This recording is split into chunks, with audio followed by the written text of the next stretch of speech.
আজকের ভিডিওটা শুরুটা ছেলেই করলো, শেষটা আমি করছি।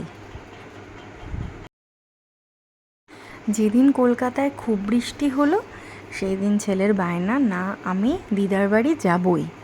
বাধ্য হয়ে আমাকে বেরোতে হলো কৃষ্ণনগরের উদ্দেশ্যে।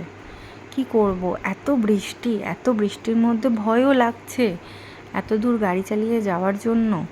কিন্তু কোনোদিনও আমি কৃষ্ণনগরে এই রকম বৃষ্টির মধ্যে কখনোই যাইনি। যা গিয়েছি কলকাতার মধ্যেই চালিয়েছি, কলকাতার মধ্যেই ঘুরেছি। কিন্তু এত বৃষ্টিতে হাইওয়েতে চালানো একটু রিস্কেরই ব্যাপার। কিন্তু কিছু তো করার নেই, ছেলের কথা। ছেলে খুব জেদ করছে। আসলে সবাই ঘুরতে যাচ্ছে, কেউ দিদুন বাড়ি যাচ্ছে, কেউ মামুর বাড়ি যাচ্ছে, কেউ অন্য কোথাও বাইরে ঘুরতে যাচ্ছে, সবাই যে যার মতো ঘুরছে। ওর বেচারা ঘরের মধ্যে ছাড়া তো আর কোনো উপায় নেই। সেই জন্য ওর আর ঘোরার উপায় হচ্ছে না বলে খুব কান্নাকাটি করলো। আমি দেখলাম ঠিক আছে, এত কান্নাকাটি করছে যখন, যাই, হাতে একটু সময় আছে স্কুল খোলার, সেই জন্য চলে গেলাম। কলকাতা থেকে বেরোনোর পরেও বৃষ্টি ছিল। যখন আমরা আউল সিদ্ধির কাছে গেলাম, আউল সিদ্ধি কিংবা আওলা সিদ্ধি কিছু একটা বলে জায়গাটার নাম, আমি অত ভালো করে জানিও না। সেইখানটা যাওয়ার পর একটু কমলো। ভিডিওটা কিন্তু আমার ছেলেই করছে, পুরো ভিডিওটাও করেছে। যখন ওর ওয়েদারটা ভালো লাগছে, যখন দেখছে খুব বৃষ্টি পড়ছে, মাম্মাম ভিডিও করবো, বললাম করো, আমি তো গাড়ি চালাতে চালাতে করতে পারবো না ভিডিও। বললাম ঠিক আছে তুমিই করো।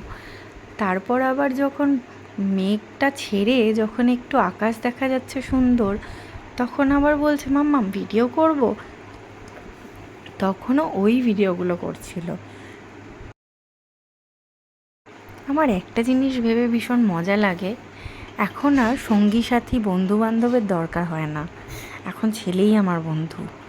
ওর সাথেই আমি ডেটে যাই, ওর সাথেই আমি খেতে যাই, ওর সাথেই আমি সব জায়গায় যাই। কিছু খাওয়ার ইচ্ছে হলেও ওকে নিয়ে যাই, কোথাও ঘোরার ইচ্ছে হলেও ওকে নিয়ে যাই। ওই আমার একদম সুন্দর পার্টনার। তো এইটা একটা খুব সুবিধা। কিন্তু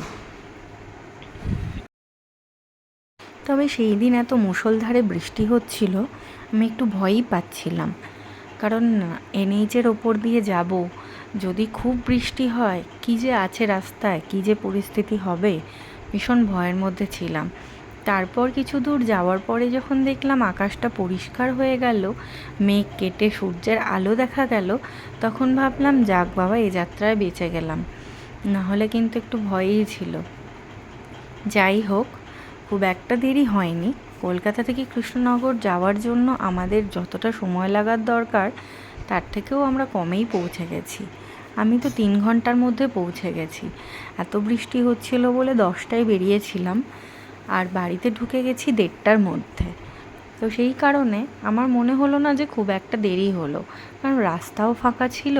আর এখন যেহেতু এই ফ্লাইওভারগুলো করে দিয়েছে, তার জন্য রাস্তাটা খুব ফাঁকাই থাকে, খুব একটা অসুবিধা হয় না, জ্যামেও পড়তে হয় না। আগে যেমন ভীষণ একটু অসুবিধাই হতো। আর রাস্তাটাও এত ভালো হয়ে গেছে যে খুব স্মুথলি পৌঁছে যাওয়া যায়। সেদিন আর কোথাও চা খেতেও দাঁড়াইনি আমি, কারণ আমি ভেবেছিলাম বৃষ্টি পড়বে, বৃষ্টির মধ্যে বাইরে বেরোনো যাবে না, সেই জন্য আমি গাড়িতেই খাবার স্টক করে নিয়েছিলাম। পৌঁছে গেলাম কৃষ্ণনগর। চলো টাটা।